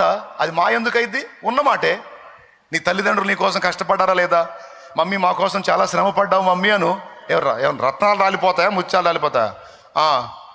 అందరూ తల్లిదండ్రులు ఎట్లా చేస్తున్నారు, వీళ్ళు కూడా అంతే చేస్తున్నారు. ఎక్కువ ఏం చేశారేంటి? కన్నప్పుడు చేయొద్దా ఏంటి? ఏం తీసుకొని తందాలి వీళ్ళని? ఏం తీసుకొని తందాలండి వీళ్ళే? కన్నప్పుడు చేయరా ఏంటి? అది కాదు దేవుని బిడ్డల మాట. అమ్మా మా కోసం కష్టపడుతున్నావు, నాన్న మా కోసం చాలా కష్టపడుతున్నావు అను. లోపల పోయి ఏడ్చుకుంటారు, నా బిడ్డలు నా కష్టాన్ని గుర్తించారని. లోపల పోయి ఏడ్చుకుంటారండి, ఇంకా ఆనందంగా చేయగలుగుతారు. నా బిడ్డలు నా కష్టాన్ని గుర్తించారు, నా బిడ్డలు నా త్యాగాన్ని గుర్తించారు, నా బిడ్డలు నా శ్రమను గుర్తించారని మురిసిపోతారు. చాలా ఈ జీవితానికి దేవునికి స్తోత్రం అనుకుంటారు. కానీ అనేక కుటుంబాలు ఎన్ని, అలా గుర్తించే కుటుంబాలు ఎన్ని, ప్రోత్సహించే కుటుంబాలు ఎన్ని, ప్రశంసించే కుటుంబాలన్నీ. ఖర్జూరపు వేళ్ళ ఐక్యతతో ఉన్నట్లు మన కుటుంబాలు అలాంటి ఐక్యతతో, ప్రశంసతో, ప్రోత్సాహంతో, రక్షణ సంగీత సునాదాలతో వర్ధిల్లునుగాక. ఆమేన్. నీకు తెలియకపోతే నేను చెబుతున్నాగా, నేర్చుకో, మొదలుపెట్టు. రోజు ఆమె చేస్తుంది. ఒకరోజు మా వంట చేయొద్దని ఫోన్ చేయి, ఈరోజు చేయవాకు. ఎందుకు? నేను హోటల్ నుంచి తెస్తున్నానులే. రోజు ఏడ చేస్తావు నువ్వు, చాలా కష్టపడుతున్నావు అను. వంట ఆపేయి అంటే ఎంత పండగ ఉంటుందో ఆడవాళ్ళకి. డబ్బులుంటే గజమాలు కూడా ఆర్డర్ చేస్తారు నీకు. వంట ఆపేయి అంటే చాలు, దరిద్రం పోయింది చేయాలనుకుంటారు. చక్కగా వస్తా అంత ఆహారం తీసుకొనిరా, ఎంత సంతోషపడతారు. క్రైస్తవ కుటుంబాల్లో ఇలాంటి ఆనందం, ఇలాంటి సంతోషం, ఇలాంటి నీతి, ఇలాంటి ప్రశంస, ఇలాంటి ప్రోత్సాహం, ఇలాంటి పవిత్రత వర్ధిల్లాలి. టైం లేదు, ఇంకా బోల్డ్ అన్ని పాఠాలు ఉన్నాయి. ఈసారి ఎప్పుడన్నా చెప్తా. పైకి లేచి నిలబడతాం.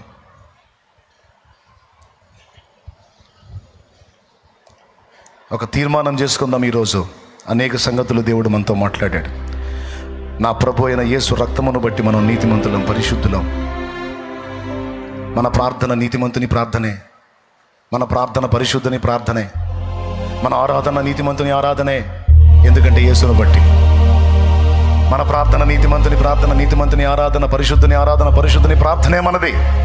ఎందుకంటే యేసును బట్టి. కృంగిపోవద్దు, కలత చెందుతూ.